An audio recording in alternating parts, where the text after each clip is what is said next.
All right. So here we are. Okay. I would like to welcome everybody back to episode 2 of To Thine Own Self Be True, To Thine Own Self Be True. I am that I am. And this wonderful engagement we're having today is a wonderful connection I've made with beautiful Natasha Mott. And so I'd like to introduce everybody to Natasha. Natasha and I actually were connected through someone else a couple of years back. And we realized that, you know, as divine intervention goes, sometimes it's not always about what you think it is. Sometimes it's about what it ends up being.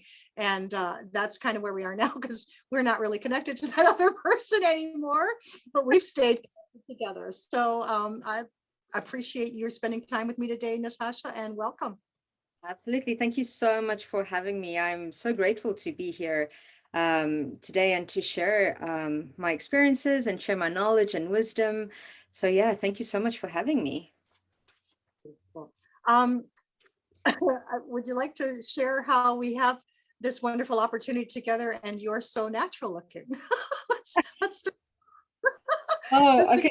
You're talking about me having COVID right now? Yeah, it was kind of like, yeah, I was taken out and I was like, oh, I don't know, like you sent me a message and I was like, okay, we're meant to be doing something. I can't remember because I've been in this kind of like, I got tested positive for COVID last week. And it's because, so when I kind of like, I was saying to you, when I release, I usually it's through my sinuses. So my nose runs, and I was doing a meditation that was in person. And I thought, let me go and get it tested because it was it's going to sound gross, but it was a little bit more runny than normal. So I thought I'm going to be around actual physical humans that I can touch and feel and see. So I'm like, let me go get tested. And then they tested positive. So I came home and made all the arrangements, and yeah, if everybody could get it like I have, that would be amazing. And I was speaking to a friend of mine, Stephanie, and she said, no, this is an attunement. And I started thinking about that, and I thought, that is actually incredible, because my philosophy for when we get sick is that I see everything in vibration and frequencies. Okay, so for a disease to stick, it has to have a vibrational frequency to connect to. So I started kind of really looking at this as a journey of resetting and becoming really curious as to what is it that I'm going through and how is it going to affect me.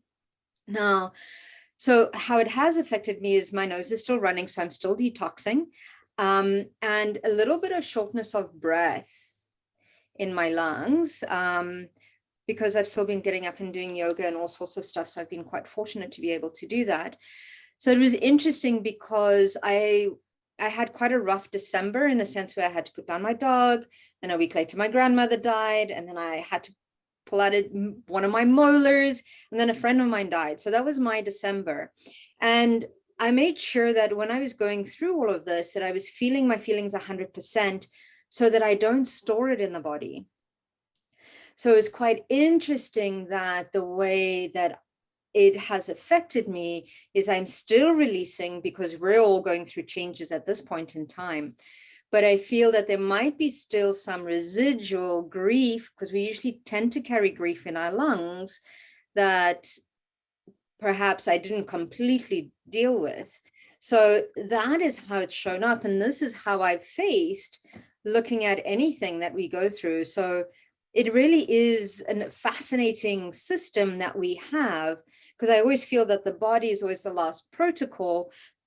When we're feeling ill, it usually starts the mind, the emotions, the etheric being, and then the last protocol is in the body. And that was one of the things that I was worried about, is because I was processing all of this and I was like, okay, I feel good. And then the next one would come in and be like, okay, feel this 100%, let's do this, right? Like, I'm not messing around and putting my mouth where my money is, because like, this is what I teach my students, right? So yeah, this is what COVID looks like for me right now. And I wish this could be for everyone, because I've really been fortunate where I've still been able to do some yoga, okay, taking naps during the day, but I've still been able to do my meetings, and my intuition has been kind of like spot on. So I did an ancestral session this weekend, for 16 people that showed up, that was hosted by Kellyanne Vass, but it was just like, I was in the flow, and it's just kind of like, I used it as an attunement. I used it as kind of like, how am I shifting? What do I really need to release from my body in order to move on? So I was a little bit kind of like, oh yes, we're meeting today. I don't know what we're doing, but yes, I'm in. Yep. All kinds of stuff when it comes to me. You never know. I think that's wonderful. Thank you so much for that. And that's exactly what this series is about, being true to yourself and following what we know for ourselves to be the truth of our life, right? To live the way we know is with integrity for ourselves and authenticity and all of those things. And that's exactly what this is about. So, for you to be here and to still show up, Omicron bound or whatever that is exactly that, being true to yourself, no matter what happens. And, I give you credit too, as well, because, to be able to come on here and jump on, because some people might not, sans makeup or whatnot. And that again is authenticity, right? It's authenticity, and integrity is everything right now. And I think we're all, and I like that you said that, actually, how we're releasing and that there's an attunement going on, and that we're all being called to practice what we've preached for so many years, right? Like, no matter what circumstance it is, it doesn't matter whether it's remaining calm in the face of, absolute crazy chaos, or, remembering to breathe or ground yourself, or breathing, or rather drinking water, or whatever it may be. These are the times. This is what we've been training for as the Jedis we are, only to now really be wielding our lightsabers to do the work we came to do. So much appreciation for you, plummeting and plunging through your COVID experience, which is crazy, right? Because COVID covers so many different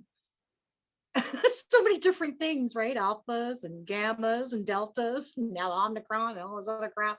It's very versatile, and it's probably one of the only V's, will say, that manages to go through the extreme temperatures we've had here in Canada for 2 years solid, right? Like, wow, it's something else. So yeah, it is supernatural, isn't it? Absolutely. And like I say, I'm very lucky. But yeah, this is how I approach disease normally, with that space of curiosity of like, what is it? Why is it affecting me? What is it within me that is coming to release, right? Because it does, it, like you said, it needs something to adhere to. It needs something to anchor, or it won't stay. So if you have too much joy in your body, you're not going to have a whole lot of disease, more than likely, because there won't be a lot of diseased cells to hang on to a disease with. But that's a powerful place to be, when you're so aware and so in tune with your body, that instead of, oh God, I feel like crap, and I'm sick with this, it's okay, what are you teaching me? What are we learning here? What are we letting go of? And what are we exploring? Right? So I thank you for bringing that up, because a lot of people don't do that, and they really need to. Right? It's true. It's kind of like, but it's just, like you say, applying the knowledge that we have acquired over the last few years, because we're so conditioned to, this is what it has to look like. And it's like, no, what does it look like within me? Because we're all so unique and so different, and our health is different in different ways. And we've chosen different handicaps. Working in the Akashic Records, I call them almost like golf, where, kind of thing, where you end up kind of like saying, okay, this is what I've chosen to experience. Here I am. So let's experience it 100%. Get it out of the way. Yeah. Over with. So, tell me, Natasha, if you can go back a little bit, give us a little bit of a background on you and how you came to do what you do. First of all, tell us what it is you do. I actually refer to you as an Akashic Records curator. Is that correct? Yeah, that could be correct. I sometimes say I'm just an Akashic Records frequent visitor, which is the understatement of the year, because every day I spend my time in the Akashic Records. So yeah, I work within the Akashic Records. I'm also a craniosacral therapist. Well, I do craniosacral therapy. I also am a Reiki master. And those are all the labels to all the things that I do. However, I'm very lucky to be fifth generation, at least that we know, that has been into spirituality, the metaphysics, and looking at things from beyond. So, for example, my grandfather was a badass in the sense that he had his first underground spiritual school in Mozambique at that time. And it was very, very hush hush at that time, which is interesting because if we start looking at the ancestral stuff, so I work a lot with the ancestors, is I'm now, because I've founded my own academy online, it's that moving through that needing to be hush hush all the time, kind of a thing. So those are some of the things that I'm working with ancestrally. And so anyway, so grew up, my brother and I, my mom, my aunt, like the whole family were very much into exploring our gifts, so my mom's an amazing healer. My aunt is an amazing medium where she actually has the soul step in and she changes and all the rest of that. She also does psychometry, so there's a lot that it was a wonderful space to grow up in, the sense of being very fortunate to be able to explore that. But even then there was those limitations in the sense of like, if you go to Sunday school to learn some, to learn kind of like to be normal, really, so that you can have some conversations with other kids. And although some of the stories made sense, they didn't all make sense. So yeah, so it was quite interesting in that aspect. Anyway, back then, we're talking 30 years ago, 40 years ago. Back then, it was very rare that one could make a career of it. Just speaking about it, you were the weirdo and all the rest of that. I mean, my high school caption, they've put underneath my name, Lieve Hexie. So I grew up in South Africa, and there was an Afrikaans cartoon of this witch and her name was Lieve Hexie. So that was my caption, because I was the weirdo. I was always kind of like in my bag, I always had a book on kind of like handwriting techniques and, astral projection, astral travel, what does this mean? I used to read a lot of Lobsang Rampo books as well. When I was younger. So there was a lot about that kind of stuff. So one time I used to play with my classmates and freak them out sometimes. Anyway, so that was the caption, but it never was something I thought I'd be able to do for everyday life. So off I went and I did to the corporate world. And then I ended up traveling to Edinburgh, to the UK, where I was there for about 13 years. Also lived a very, very corporate life. The irony about living in Edinburgh is that I think they killed more witches in Edinburgh than they did anywhere else in Europe. So it's I don't think it's by any accident. Oh, I know it's by no accident that I ended up there. And then after that, I met a Canadian and moved out here. And that's when things started to shift for me, moving out to Calgary, being so close to the Rockies, being so close to Lake Louise. Because throughout that whole time in Europe that I was there, I kind of like hit the snooze button on my spirituality because I was alone. And I'd be walking home and I'd end up picking up an attachment and I'd be like, how do I get rid of this on my own? Or I'd go and visit somebody. I mean, the UK has a lot of history. So there's a lot of dead people still hanging out in the UK. And being completely open and not having that support network, I shut it down. Not only that, I was in my 20s. Like I wanted to travel and explore, and kind of like I always had this, I used to get annoyed as a teenager because I thought, you know what, the more you know, the more rules there are to play by because I know better, kind of a thing. So I kind of like hit the snooze, and it's exactly what it is. Like I call it a snooze because when we're snoozing, we're in and out of that awakened state. And that's what I was. When I needed it. The philosophy, the knowledge was always there. And then when I came to Calgary, I had a hard time finding work, even though I managed teams around Europe, because I didn't have oil and gas experience.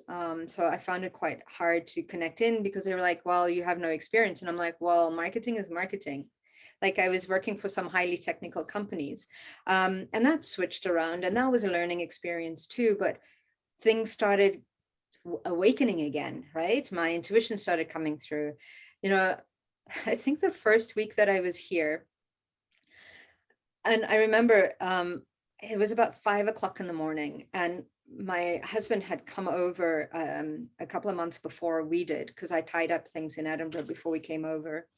And we hardly had any furniture or anything, because like we had 26 cubic meter boxes coming from the UK. That's what and they hadn't arrived yet. So there was like very minimal stuff.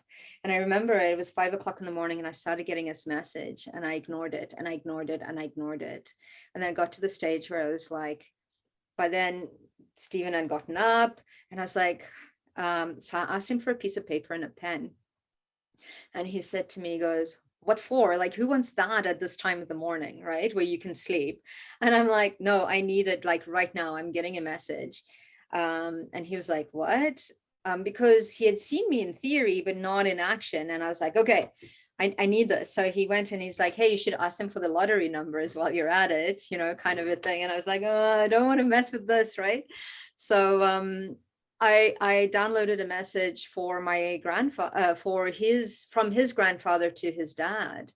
So I was left with this beautiful message. And then I was like, okay, what do I do with it now? Because it's like, hey, welcome to Canada. And now your daughter-in-law is like this weirdo, kind of a thing. And I was like, but, I dropped in and I was like, the message isn't for me. He takes it or he doesn't. My message, my job is to deliver it. And he received it well, which was good. But it started kind of like opening up. And if I were to really look back, it actually started at the birth of my children. That started to, because I started getting visions again and all the rest of that. But you're so kind of like, no, I'm still snoozing, I'm like, just 5 more months, 5 more years, So yeah, so that started opening it, and then didn't really gel in the corporate, started affecting my health. And then I started kind of like, okay, what do I need to do? And I'm Portuguese as well, by the way.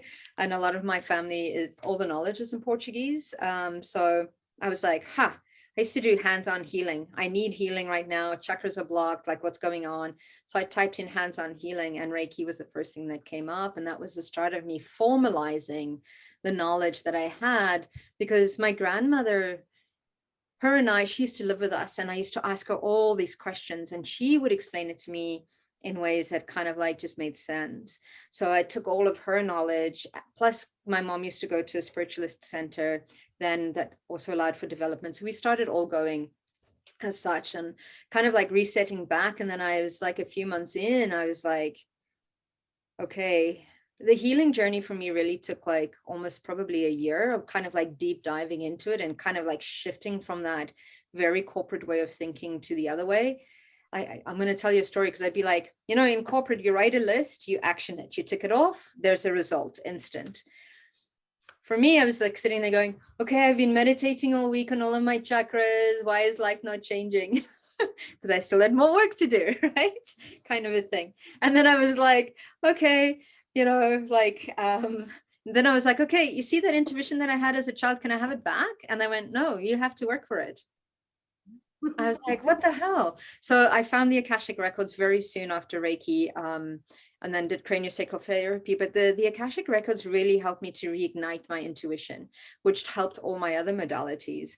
Because we are intuitive beings. However you reach your intuition it is important to get there. It doesn't matter how you do it. So the Akashic Records actually started to help me to open up. And then somebody said to me, you need to do that for people. And I was like, what? Me? Why? What? No. And then I started kind of like practicing, getting out there. And now I'm like, now I'm teaching it. Like everybody should use it as a tool. So yeah, that's my long story long into who I am, how I've gotten here. Being true to yourself, right? All the way along, listening to yourself, answering the call, right? Following the call. And even if the snooze was part of that, you never kicked the alarm clock away. You never just kicked it away to the curb or any of that. You literally continue to, I'll get to it after. I'll get to it after. At some point, I'll be there. I did a similar thing in my teens because, of course, being psychic and intuitive and things like that in your teens it's enough going on in your teens without that stuff too, right? So that's it. Hit the snooze and just keep on going, right? And it is imperative that everybody gets to their intuition at some point, because that is our inner GPS, right? I truly believe that that's God's positioning sensor. That's what GPS is for me, and that it can help us navigate our way, right, all the way through whatever it is we're dealing with. So I appreciate that that analogy, and I think others will too, for sure, because a lot of us have put our stuff on the back burner or the snooze button or whatnot. So tell me now, you've been doing Akashic and Reiki and cranial sacral how long now? For about, like, formally for about 6 years now. Absolutely wonderful. But yeah. What, that's fascinating. So tell us a little bit about that. Yeah, but backing up, like, one of the reasons I hit that, so I used to do a lot of tea leaf reading as a teen as well. And then I get invited to people's houses, not because they wanted me to be there, but because they wanted me to do tea leaf reading. So I stopped doing that. So I'm just like, even though I've formally been doing it for 6 years for people, it's been there for a long, long time. So the Akashic Records, yeah, the Akashic Records are amazing. I used to call them the Google of the spiritual world, because anything that is anything has a record. And as I've been doing this for a little bit longer, it's also known as the matrix as well, which is so important that the matrix now totally makes more sense. But the way I see the Akashic Records is really the fabric of all that exists today. So even before the elements were created, the Akashic Records was there. It's just a record of everything that is, everything that has been, and everything that ever will be. And I like to look at it from the state of the first dimension, where everything exists, all knowledge exists. And it's like we're a librarian. And this is why we've chosen to incarnate, is because we have access to all the books, all the knowledge, all the programs, all the apps, all of that. But having that knowledge and not experiencing it is, I think, why we've chosen to really experience all those books, all those stories, all those things. So that is the fabric that creates everything. And we are all connected. We're all one. We're all part of the same thing, having different experiences. But the Akashic Records, really, where it becomes very, very helpful, is that it gives you background information to this experience that you've chosen to have in this body, in this incarnation, even though there are multiple realities, and we can tap into those multiple realities based on where we are. But it's giving that information of why. So I was a bit of a rebellious teen, maybe even more of a rebellious adult, but if I knew why and it made sense to me, then I'd be like more likely to buy into it. If you told me why and it didn't make sense to me, I would test it. Okay. So it's like, watch me, let me see if this is true. And a lot of the times it is. So I've a lot of the theories that I teach, so for example, grounding, centering, and connecting from a space of neutrality is one of the things that I've tested, tried, and it gives you utmost success. So now, I'm like, okay, whatever you do in spirituality, take a breath, ground, center, and connect before just jumping in, right? So yeah, so I'll test everything, but the Akashic Records help me to understand the why. And the amazing thing about the Akashic Records is, kind of like I was saying, because all timelines, all realities exist, we can look into multiple options based on the decisions that you have available to you right now. And that's why I say it's an informed, it helps you to give you an informed decision moving forward, because ultimately we need to make the decisions. And when we create the blueprint for this life, we create every possibility, every probability based on every decision that you could make at any time. So you can understand the vastness of the Akashic Records, because we're only limited by our perception and our beliefs. The Akashic Records has it all. And even though it has it all, and sometimes it's intimidating for people, it's really, show me what I need to know now. What are the best possible options for me stepping into my highest resonant self, into my highest potential that I need to know. And that's where it's helped me. And it doesn't mean that I haven't had all the hangups that we all go through. And, what do I charge? Am I worthy of charging? Am I worthy of receiving this? Am I worthy of teaching? Do I know enough to teach? But it's kind of like, it's really that's doing it anyway, stepping out of your comfort zone and doing it sometimes even before you're ready, because spirit kind of like, here you go, right? Kind of a thing. It's like, just run with it. And that was one of the hardest things for me, is moving from a very corporate life into a sense of kind of like, okay, I have a meeting, I need to prepare for it.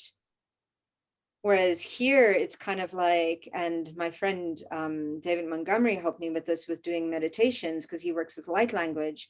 And, you know, he helped me in the sense where I'd be like, okay, we have a meditation together where the Akashic Records and light language are working hand in hand. What's the scope? And he'd be like, I don't know. I'm like, what do you mean you don't know? He's like, no, I'll be guided by spirit on the day. We'll download a theme of what it needs to be, and then we'll just be in the space of channeling. And I'm like, wait, no, I need to think about this. And that was just my human getting in the way. Where's my structure? So stepping out of that comfort zone and going, okay, just trust that you will receive the messages that you need to get. And you'll know that as an extremely psychic person as well. So that helped me to start moving more into the flow instead of trying to control the flow of information that was coming in, because we've had to be very controlling in a way of, you know, making sure that this is the outcome for something. Whereas we've been kind of like capping ourselves, because we could have been so much more if we were in the flow of our soul and our minds and for what is there. So just showing up, like you were saying, that taught me to truly just show up in a different space, in a different way. So you're right. And that's how I've gotten to that shifting. There's so many things of shifting from a very corporate way of thinking to this space where we're co-creating, right? The difference between left and right brain, isn't it? Yeah, absolutely. Absolutely. I think that's fascinating. As you spoke, I had an image. My guides were saying, well, if you could look at it this way. And as you were talking, we sort of saw, it's like like a book of all things. And each page is like a timeline with all the probabilities. So in essence, we could really say, that's kind of cool, actually. It's kind of a spiritual version of Project Looking Glass, right? All the probabilities, all the possibilities, throw it in there, you know, spin the lucite, see what happens, and pull out whatever comes based on where you are in the moment of vibration that you're holding, right? Yeah, absolutely. Absolutely. From that, you can go into a completely different timeline and a totally different outcome. Yeah, absolutely. So I was experimenting with that. Again, putting my money where my mouth is. So last year, which was 2020, there was like, I just hadn't had the need to be vaccinated. And like, I think it's a personal choice. People, if they do it, they do it. If they don't, they don't. Like, it's up to them, because I feel that everybody's doing the best that they can for themselves. For me, it didn't resonate. Like, it wasn't, I keep checking into my body. It's a no, it's a no, you know. Also, part of the reason why didn't make sense to me. So I was like, nope, I'm not doing it. But that was personal choice. But I was supposed to go visit my family in the UK, and we had to cancel that. And one morning I was like, nope, I'm going. I need to go. And within 2 weeks, like, I booked flights for me, my daughters, my mom, and off we went, trying to navigate that, not being vaccinated, to the UK and then back to Canada, kind of a thing. But I held that reality that I didn't need it at that time. I didn't need it. And that was the window that needed to go through. And we had no hassles whatsoever at the border, and also being guided as to what to say, you know, just to ease people's kind of like nerves. I also downloaded a whole protocol to travel, you know, to clear the air, all the rest of that. So it was very much in a space of holding that reality that it's going to be okay. Right. And it's going to need that. And I managed to go all the way through. And every time there was a little bit of doubt, I was like, no, I'm not entertaining that frequency. I'm shifting through that. And then we were so lucky, because then afterwards, then they really hit with the lockdowns. But I would like to probably try that again in the future. But it's that creating that vibrational frequency, creating that reality that we wish to live. And seeing that is, yeah, I've been experimenting with that. So that brings me to an interesting point I think we can chat about. I love, I love that we are the way we are. I love that you and I think a lot alike. We are very, very akin there. if we hold a certain frequency that enables us to then take a certain path or set a trajectory for our lives based on a vibration and Akasha, does that not in essence in some way provide a cloaking experience where you were in a vibration traveling through airports and airplanes and through Europe and then home again? You were in a vibration. I know from my own life experience of, working magic and energy and all that stuff, that if you hold a specific vibration and others are not in it, they can't even see you. You're not even in the same room, and technically, right? Energetically, completely different dimension, whatever. Do you think that's what happened as you held that you were able to sort of navigate holding your family and you in a specific vibrations, they couldn't even see you? Or was it that see that there was an issue? So that's quite interesting in that aspect. Yeah. And the amazing thing is that if I take that plane, there would have been a lot of people with different vibrational frequencies in that space of fear because they were traveling, in a space of worry, in a space of stress. And even though I could feel it,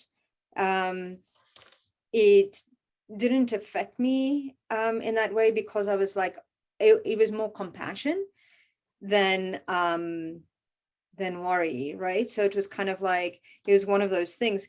And I do think that sometimes, when you might not be seen by a lot of people, but I was very lucky in the sense that even though, we hadn't even booked our seats until we got there, and there was 4 of us traveling, and they ended up giving us the 2 back rows. Like I had 3 seats all to myself. That's tough. The girls had a row all to themselves, like, kind of a thing. It was like, this is how, like, that's how I manifested that this is all going to go amazing, and just holding that. So what I think is, it's kind of like what happens, what I'm getting now is like the same as the Akashic Records. When we're accessing the Akashic Records, it's not that it's something that you need to go and get. It's something that you vibrate at, that knowledge connects to. It's all about the frequency and vibration. So I feel that when I was moving through that, is connecting to that vibrational frequency of those people, because I had this lady, even our tests that we went through, I think at that time the Alberta government were like, no, you have to go through AHS. And I read the UK ones, and I was like, I can do the normal shoppers one that is $40 instead of paying $150, So I showed them there at the pharmacy. We did all our tests. Everything was fine. And then when we got to the check-in, the lady was like, oh, this doesn't look like a normal test. But holding that frequency of everything is going to go okay, she checked in with her manager, not because she wanted to, this is wrong, but because she didn't want us to get stuck somewhere, right? So her intention, I think that vibration connected with her highest intention to kind of like, let's solve this, instead of stepping into that space of fear and going, I don't know about this, you're not getting on, so it was more of a, let's step into that vibration of kind of like, okay, let me find a solution for you. So, and then they checked it out, and they're like, no, these are totally fine. And off, we went to the gate, and then they noticed that the names, because being Portuguese, we have 500 names that don't fit in our passport. It's like one of those things that they were like, okay, let's just make sure that the names match, and they changed them at the gate. So there was a lot of things like that happened, of people wanting to help us along the way to make sure that we had the best experience. But that's the intention that I had set. So perhaps and this is what's coming to me now, is we connect to that vibrational frequency of that person. And there's I would think that there's some sort of a scale, like the emotional frequency scale, right? Like Hawkins. So there's, certain people, like the flight attendants, would probably hold a vibrational scale for themselves of both below 0 point, and into the lower frequencies of doubt and whatever, so they can still deal with everybody on the plane, or going into the higher spaces, so they can navigate those too. And it's easier because it's lighter to go into the higher space and help people with, a more enjoyable version of their, or experience of their flight and whatnot, rather than be in the lower vibration where you're navigating chaos and commotion, and all kinds of other doubt and fearful energies and stuff like that. So I think that's interesting that we can kind of look at that, because there is a neutral place, that a 0 point, right, where we kind of float and stay above. And as long as we stay above that, all our frequencies are of a higher vibration, meaning that, or excuse me, all our vibrations are of a higher frequency, meaning that we can sustain that space and hold it to have those higher probable outcomes, right? I would think that that's. Yeah, absolutely. I totally agree with that. But also the interesting thing is that it's also being able to navigate the lower ones. So for example, experiencing grief, when I did at Christmas time, it was like really experience it 100%, right? So that you can shift through that. And I think there's a little bit of a misconception in the spiritual realms, which I call bubblegum spirituality, where there's a lot about spiritual bypassing when it comes to kind of like doing the work. And I think that is important, because there's always work to be done, in a sense, not looking for it, because sometimes there's the opposite side of the scale where people stay in it almost like as a punishment, but it's kind of like receiving it as it comes. But yeah, when we're connecting to people, is we're connecting to them on that vibrational frequency, which is why a lot of people, when we start to expand and to grow, a lot of our people that are in our network start to fall away, because those vibrational frequencies aren't there anymore. Because we can't connect to them, because they're not there, right? For them to adhere to in your frequencies. Yeah, see, we're to that, and it's awesome. That's exactly. And I want to talk about that grief a little bit with you. Let's carry on. Carry on. No, it was interesting, because everything's affected me in a different way. So the loss of my dog, it was quite interesting, because and it's funny because I was criticized by my family because it happened from one day to the next. And so while she was being diagnosed, I was very kind of like matter of fact, okay, what is it? What are we dealing with? And I'll only panic when we need to deal with it, right? And then she became paralyzed within 4 hours, her back legs, like everything. And then we were like, no, we need to put her down. Like it was just too much. They were like, they had done blood tests, they had done x-rays, and it was they were like, it's neurological, and they were going to wait 4 or 5 days before they did that test. Like she had absolutely no function whatsoever. Like we'd have to take her up outside with a towel, hold her hind legs, and her bladder would just empty whilst we were holding her up. She had like and I was like, no, we can't allow her to suffer. So we actually had this beautiful, amazing woman who came into the house and kind of, we did the transitioning with her, and it was the most amazing thing, because I had spent the whole night with her, just lying next to her, just trying to calm her. And so when the lady came, I got the girls, because I got two kids. One is 13 and the other one will soon be 11. That's important, those extra months. And we kind of like, and with my husband, we all did it as a family kind of like release. And I was holding her, and so was my eldest daughter.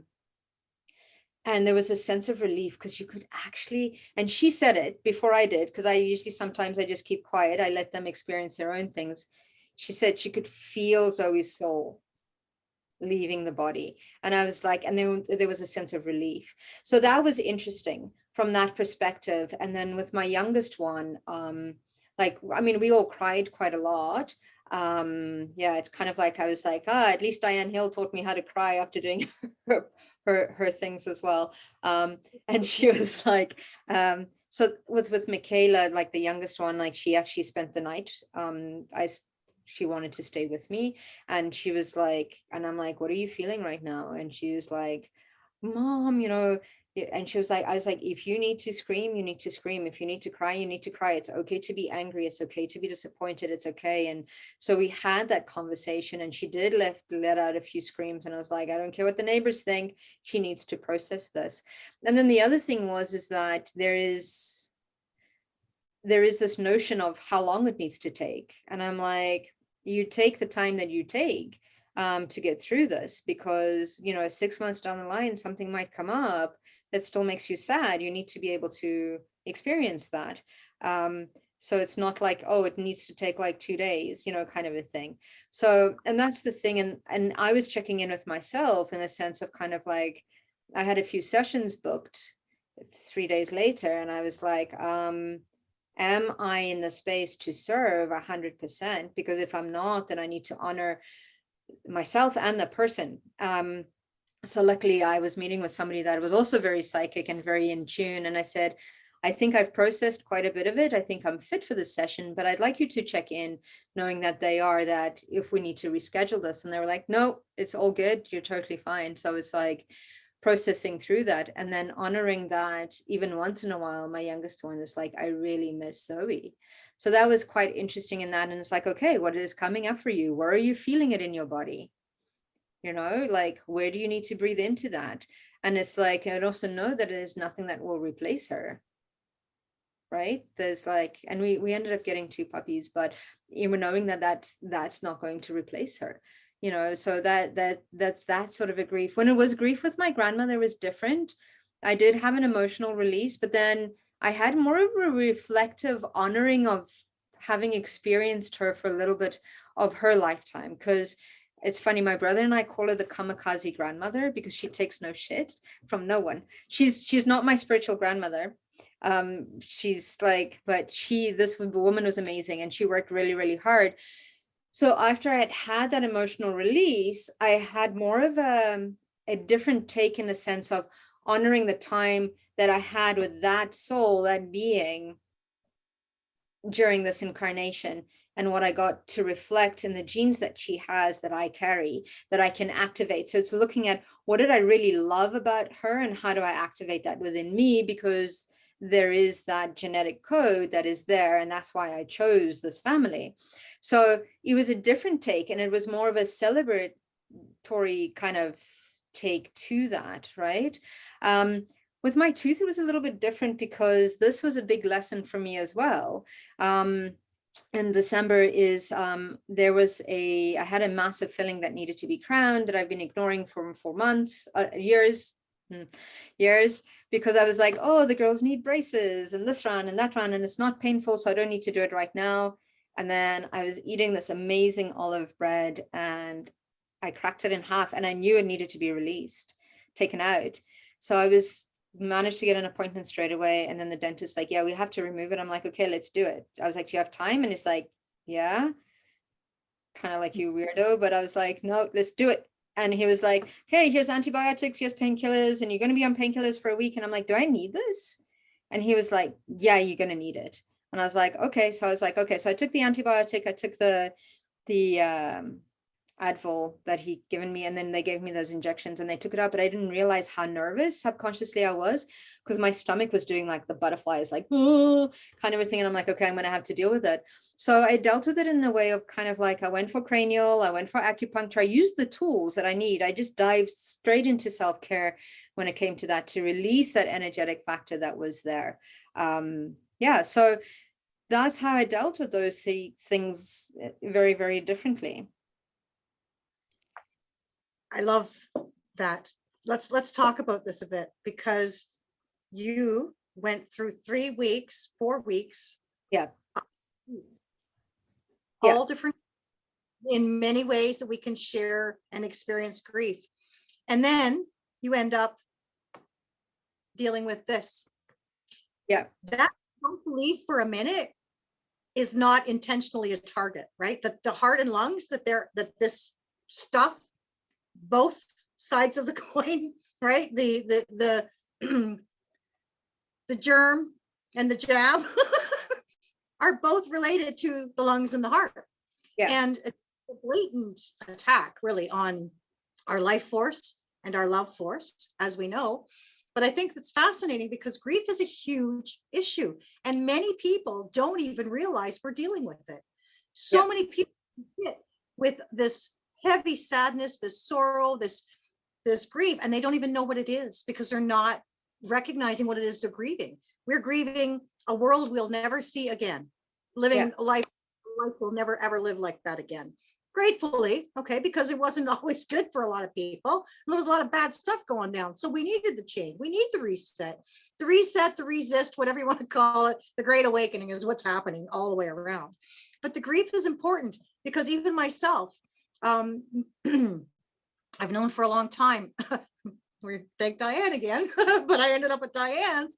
And one of the things that had come out of the session that I was involved in a group setting there was that I carried a lot of grief for humanity. And I had known that for a long time because that's who I was. And I dealt with things like that a very long time throughout my life, in different ways, right? Different experiences in that way. But one of the things I found was that I was really laden with it and I needed to let it go. And when my guides, and I didn't do the work I was supposed to do at the time I was told to do it by this woman. And so I waited a whole year. Well, meanwhile, this 2020 turns into 2021 and we're still in lockdowns and restrictions and all this other stuff is going down. And I'm like, oh my God. But at the end of August in 2021, I couldn't wait anymore. My guides just kept saying, you have to deal with this grief and you've got to deal with it now because you don't have any room for any more. And there's like tons coming. And I'm like, all right. So I did what they asked me to do. I did a mud bath. I sat in the grubs and the mud and the worms, the ants and sticks and you name it. Me and Mother just bawled. And I mean, we cried and we grieved and we let it all go. And gratefully too, because again, as we see, there's so much, right? There is just so much to be aware of in that grief space because it does show in many ways, right? It's, people don't realize how big a factor that is to the human experience. It really is. And it's only something we find, I think, here on this planet, because outside of it, we don't have that. We don't have grief. We don't need it the way we do here on this planet to experience the human way. Interestingly enough. No, I absolutely agree with you. And I agree that as a collective, humanity has asked for these changes.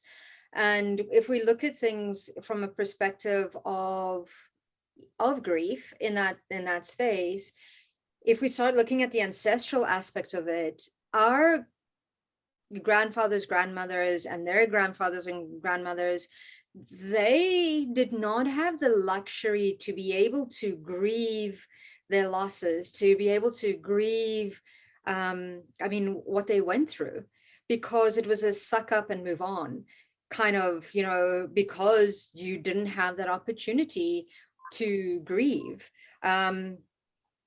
And actually, they're reminding the story of my mom. So my parents got divorced when I was about 9. My mom was a single parent for a long, long time. And she did the best that she could. She used to work really, really long hours all the time. And it's funny because she worked for a small kind of like family business. And one of the ladies there had a really, really big depression and was being treated for it in hospital. And it's funny because my mom's boss at the time said, poor people don't have the opportunity to grieve because they need to just get up the next day and move on and pay the bills and do all the rest of that. So, whether that attitude is right or wrong, it is gotten us where we are now. And I relate that to the generations that I've been, where it's just the suck it up, move on. You don't have the opportunity because you can't.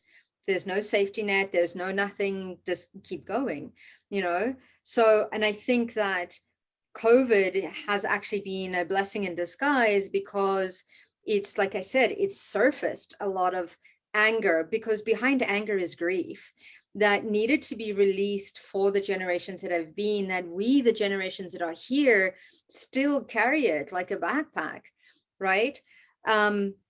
So it brought a lot of things up, especially depending on the lungs. And there was this fear of death and dying, which got to the really critical aspects of how it affected us. But you're right, it's all this grief that the collective has been going through, because we need to purge in order to integrate the new. So it's kind of been a letting go of all the grief, all the anger, all the suppressed trauma that still affects us through the morphogenetic field, because it's there. And they've done studies on children of, that their parents were survivors of the Holocaust, where they seem to have more anxiety, more stress, like all the rest of that is off the charts, and it's more susceptible because we're still carrying that from our ancestors. So that's important. And that's why we've called COVID as a collective, to release this. And it's also, I got the message really early on, it was to have a look at what are we doing? Like also with all the death kind of like reminds us of who am I and why am I here? What is the point of my life? So it's brought that into that awareness in a very real way, into how do I want my life to be, and what is the life I'm wanting to create for my children moving forward, which is important. So as a collective, those why we called it, and those that have transitioned were part of the cause. They chose to transition at this time to show how important this is. So it's not dismissing the importance of those that have transitioned, but it's kind of like it's honoring them by changing the way we live now. And do you, and I totally agree with that, because we can't go back. We just can't. There's nothing to go back to anyway. It doesn't exist anymore. Those timelines are gone. Like they are evaporated, and somebody else is living them in some other place, like not ours. I think also what you mentioned about the collective is powerful, because if we think about what's really playing out here in this ascension experience, we know that we have to have a certain amount of light in order for us to lift up and transmute the darkness, to release ourselves from that heaviness, which is grief, right? It's grief, it's sadness, it's anger, like you said. And these are all emotions that we only have here as humans to experience our lives through, right? It's just the way it's meant to be, as far as I can tell. What my curiosity comes in with is the force of, I mean, because I don't believe that any of this is not happening on purpose. Like, no. I know, like even the bad stuff, like, yeah, it's a, how else do you wake people up unless you set the house on fire? Like, you know what I mean? And so to me, the collective needs to process that grief, just as you said. We have to process that grief because it's holding us here in this third density. If we can process grief collectively as a humanity, then we can alleviate some of that heavy density and lift ourselves up into that higher frequency. I think that that's a beautiful blessing in disguise, isn't it? Absolutely. And it's all about perception, right? It's all about perception. So instead of like this happening to me, it's looking how is this happening for me?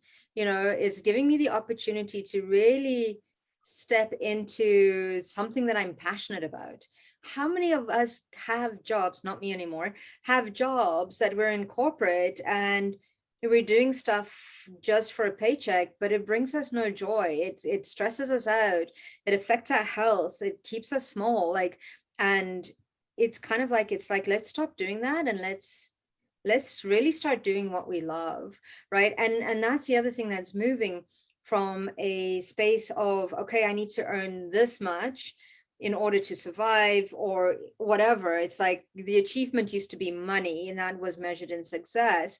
And we're now shifting to a space of how can I do what I love and be of service? The money will follow, which will be able to, that has been quite a shift, especially for us mentally, and kind of like, it's not about how much money can I make, it's how can I be of service? And that is starting to shift in our way of thinking. Which is amazing because it's kind of like, it's not what can I take, but what can I give? Absolutely.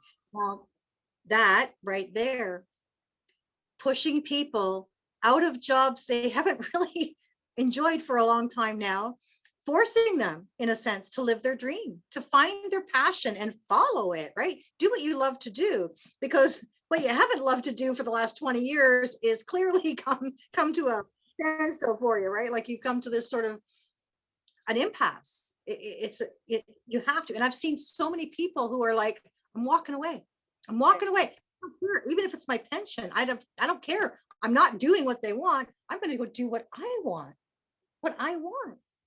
Oh, it's a beautiful oxymoron, this whole experience, isn't it? Like it's a wonderful, and I don't know, maybe an oxymoron isn't, maybe a paradox is a better way to put it, right? Because there's this sort of this push that is, it seems like it's really, really bad and crappy, but actually it's ending up to be really beautiful. It's Absolutely. And it's kind of like if even as humans on a, because so everything that's happening on a micro level is also happening on a macro level. So on a micro level, like if we look at each individual, usually there's an awakening because there's a car accident or a near-death experience, or something big happens, something big and bad happens that shifts us into a direction that is more in alignment with our soul. And that's where in Portuguese we say sometimes bad things happen so that good ones can come along. It's paired up with that, we asked for change. This is what we need to go through in order to receive that change. I mean, how many of us complained about we're working too hard, being busy all the time? Well, we got told to like, rest, get home, like, yeah. So it's kind of like we asked for this. We like, I don't think anything is by accident, like you say. As a collective, we've asked for it. Even if you look at the wars, is when humanity, the consciousness becomes too stagnant. Collectively, we ask for something to shift us. I mean, the United Nations came out of a war. We started really coming together, and it usually brings unity. And this is what I think this next phase is that we're stepping into unity and sovereignty and stepping into, because it's also, it is about love and light and being the compassion and the love we choose to see, but that doesn't mean we get walked all over, right? And love and compassion for ourselves first, in the sense of, see what you're offering me right now doesn't work for me, kind of a thing. So I'm saying no, kind of thing. It doesn't mean we need to become doormats, but we do need to do what's right for ourselves and honor ourselves, which is why, I say it doesn't, whether we take the V or not is irrelevant. We're losing the choice. That is the important bit. And that's one thing that makes this planet such an amazing planet with so many souls waiting to incarnate, is because it is one of the few planets that has free will. Right. So it's one of those things, and it's super exciting. And knowing that all those that are incarnated now have incarnated for this time, whether we transition or whether we stay, this is part of our path, part of our purpose, right? So what are we doing with that, right? And for me, the other thing is that what will I tell my grandchildren later on, because we're planting the seeds of the fruit that they're going to eat. That's right. So what are we planting now? That's right. So that is important to me right now as well. Beautiful. Yeah. And we have to think of future generations. We have to, because this is not the end of this. This is not. If we were not meant to carry on as as an existence at all, as a civilization or humanity of anything, we would have been blown up by now. Like they wouldn't have taken away our nuclear power, like, because in case anybody hasn't noticed, we're all still here, and nuclear power have been around for a while now. So how come nobody's pushed the button? We've always been threatened with it. It's because they're not allowed. They're not allowed to do that, right? We have to keep going through this process. That's ascension. I truly believe it. It's a beautiful, I keep calling it a beautiful hot mess, because it really is. And again, there is no mistake. So even though it seems like it's, another thing I keep saying, diabolical, it is. But that's the key, right? That is the key to polarity. There's always going to be a duality in place here on this third dimensional experience, and it's always going to be polar. You always have to have these. The way I like to describe it is, when the worm turns into a cocoon that becomes a butterfly, we're in the cocoon phase.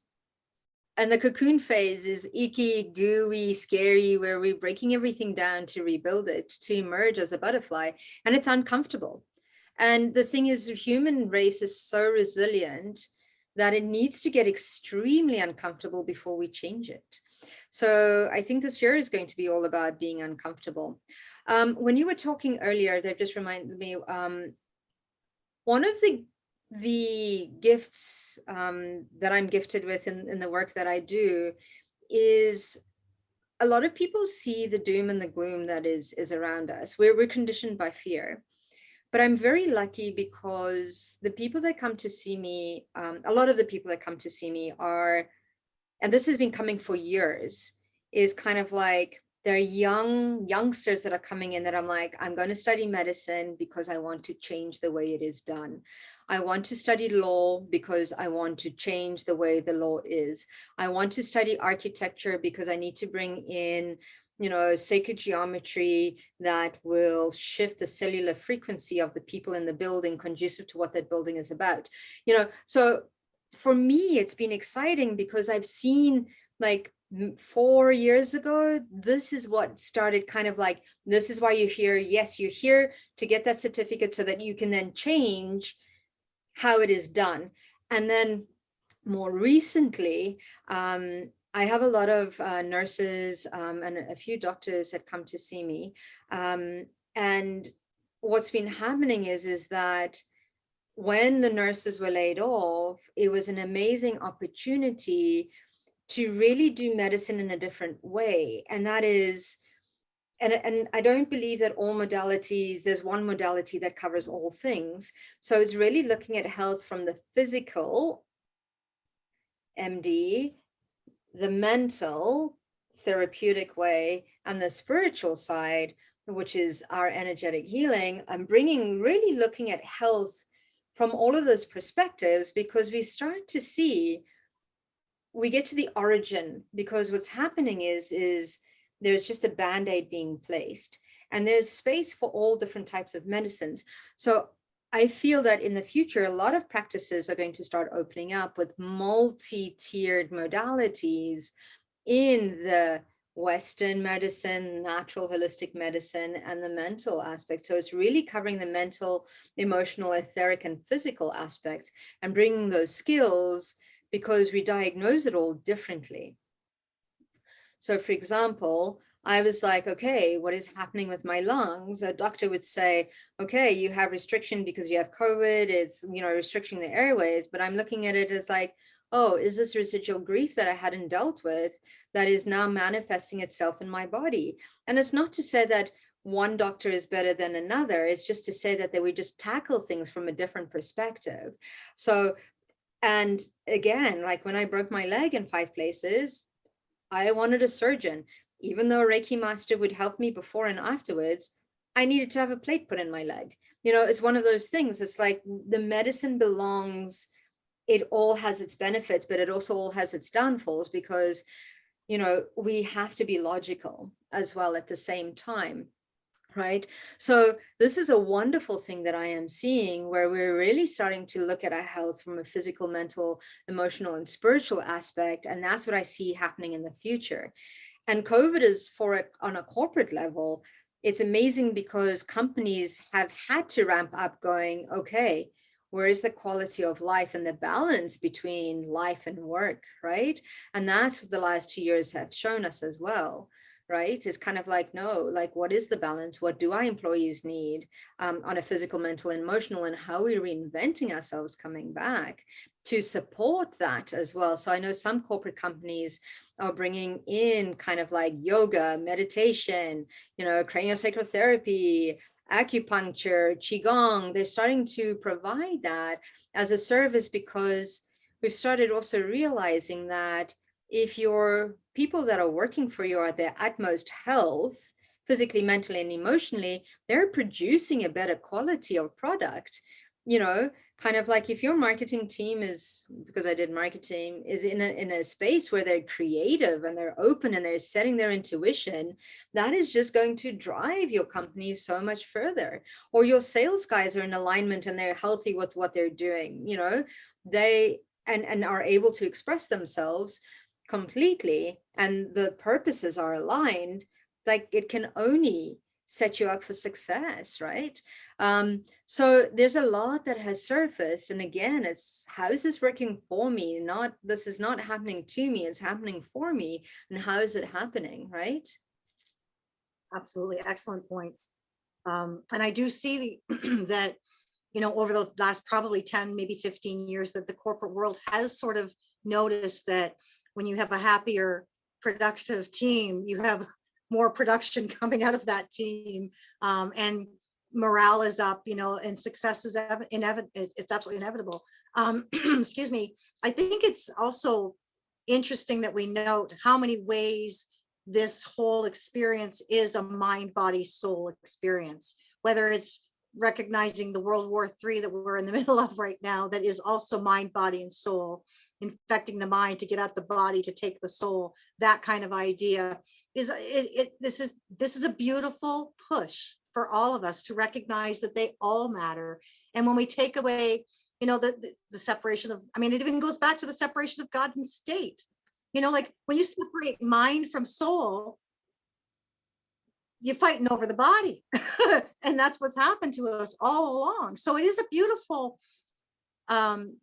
twisted, albeit, opportunity for all of us to really come back to who we are, to honor our sovereignty, our supreme authority as the beautiful divine beings that we are, not letting anybody govern us in that way that is, you know, telling us where to go, that doesn't make us feel good, doesn't offer us choice. Free will is everything. And that's the kicker right here, right? It's just, I don't know if we're the only planet really with it, but I know that we're the only ones working it like this. One of the few, yeah.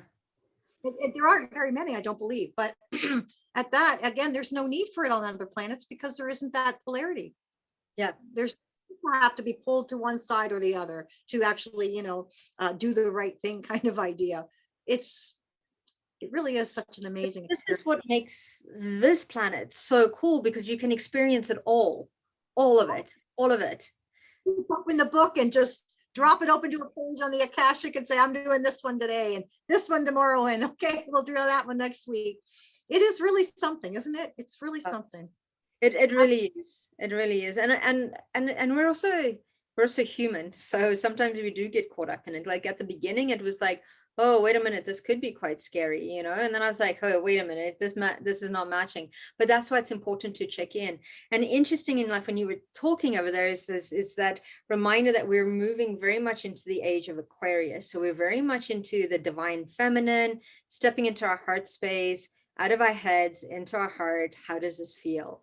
What is the best thing for me? But it's not about neglecting the knowledge. It's kind of like when your head and your heart, like you say, you are in alignment, you're being led by your soul. And for such a long time, we've ignored the heart. We're getting asked to drop into that heart. And we're also being asked to reconnect with nature again, because we are nature. And that's it, right? That's the part that I think is probably the most important. Our connecting, our acknowledging that we are nature and natural and meant to be so, but that we are a part of it all. The law of one, right? With the oneness comes in. And that's why we can't judge anybody for the choices they make, because we are all one. We're all here. They're doing their job. I'm doing my job. You know, we're all making it work. It is what it is, but natural. You know, we want to stay as pure as possible and as naturally organic, right, as possible, because this is the planet that we are ascending into and with. That's so important, because like you're just like, yeah, do you want to be organic or do you want to be processed? Like, it's one of the two, right? You know. This is what came to mind. We can laugh about it, but it's absolutely serious. That's the difference, right? You're pure blood or you're hybrid, you're organic or you're not, you're GMO. Like, it's an incredible experience. I love that perception, Brenda. That's so cool. That's so cool. Well, the thing is, pronouns. Well, here you go.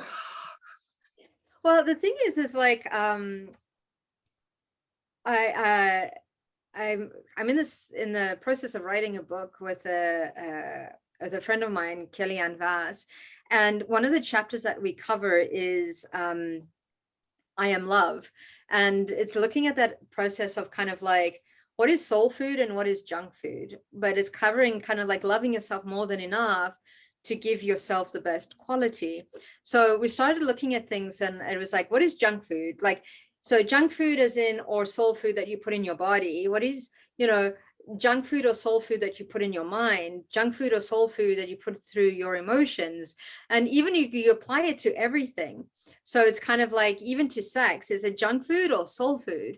That you're actually, and there's nothing wrong with junk food once in a while. So it's like dropping that criticism for that. But it's like, I started looking at things from the perspective of what is junk food and what is soul food for those different particular areas, like in books that you read, things like that. Like I started noticing, like sometimes I'd go visit some people and I'd be reading these horrible books and I'm like, why am I reading this? I'm not even enjoying this. It's got nothing to do with me, but it was a coping mechanism, because that was dropping my frequency so that I could fit in from where I was, right? Kind of a thing. And I was like, oh, that was an interesting observation of why do I feel the need to do that, right?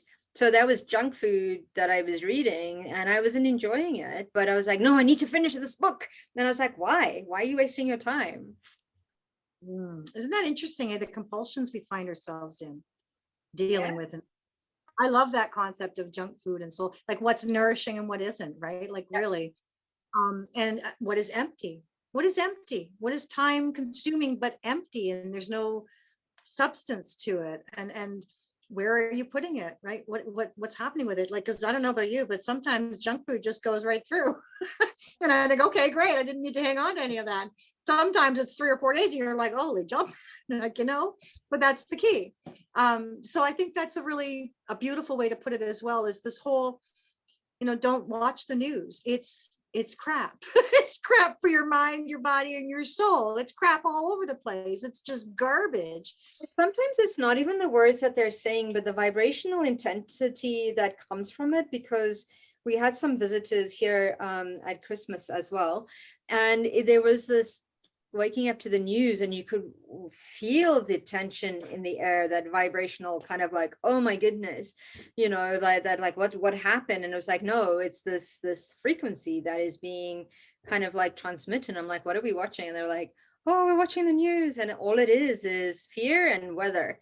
And weather at the moment is like minus like a lot, which is fearful for me coming from Africa, which is like, holy crap. No, I'm joking. But it's kind of like, it's one of those that, it's like, what is this? And not only that, it's good to be informed, but it's also good to see, does this information resonate with me? Kind of a thing. Is this in alignment? Is this my truth? But you're right, the news is like one of those things that is just like, oh my goodness, when was the last time did you hear a good story of awesomeness happening? Or because it's all marketing. As somebody that did marketing, could you imagine the difference if they had in the media and in the news, instead of reported the deaths, but also reported how many people had overcome COVID? Right? How many people that were getting it, which is 99.98%, were overcoming it, but we were only reporting on the negative. So there needs to be a balance in that as well. So could you imagine? Because the power of the media is so, like, it's so powerful now more than ever. So, and that's all marketing, because like I've been in it. Like, how are we kind of like, talking about the numbers? And it's not even being in that space of, the optimum would have been in the space of that 0 point, that neutral zone, and reporting on both sides of the story, but being absolutely neutral, having different opinions of people on the opposite sides, being absolutely neutral. But it wasn't. It was totally skewed, and it is still. So it's kind of like, where is that neutral point? Where is that 0 point where we can actually make informed decisions that are best for our own health? So yeah, I don't know why we got onto that, but that is so important because of that vibrational frequency that you're waking up to, that you're consuming that junk food all the time. Yeah. McDonald's parking lot, like you're stuck there. It's no play place, it's just the parking lot. I'll tell you. But it's interesting because it is everything on TV, aside from maybe the odd couple of shows, is a sales pitch. The news, the commercials are all sales pitches, but the news is as well. They're trying to sell you on a story or an outcome or whatever.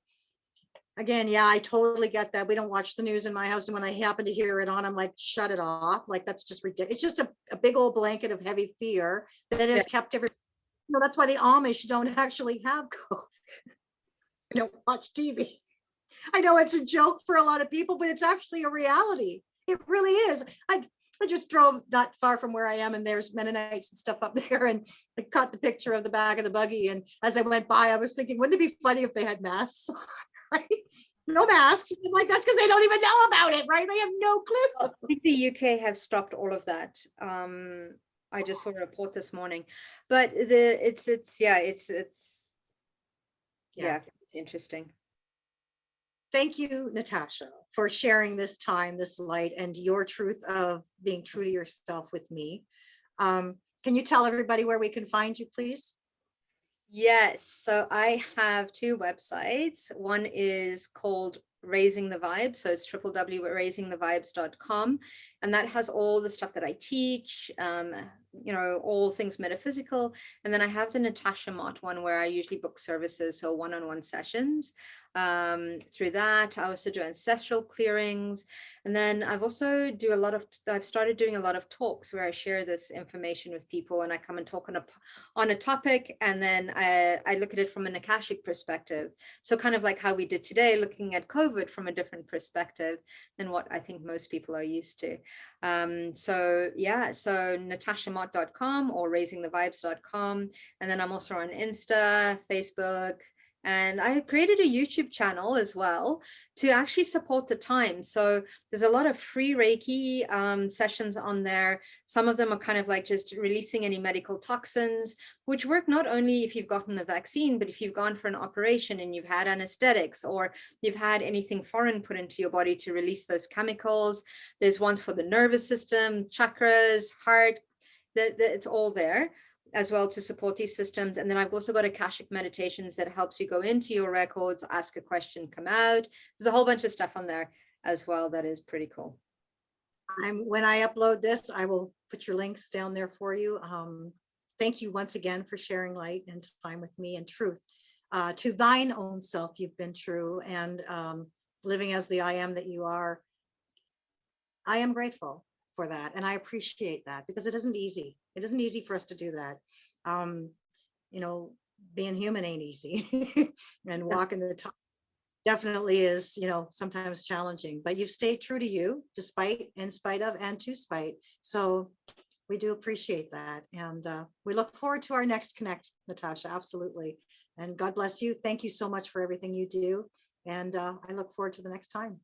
Thank you so much for having me and for listening to me rant on about certain things.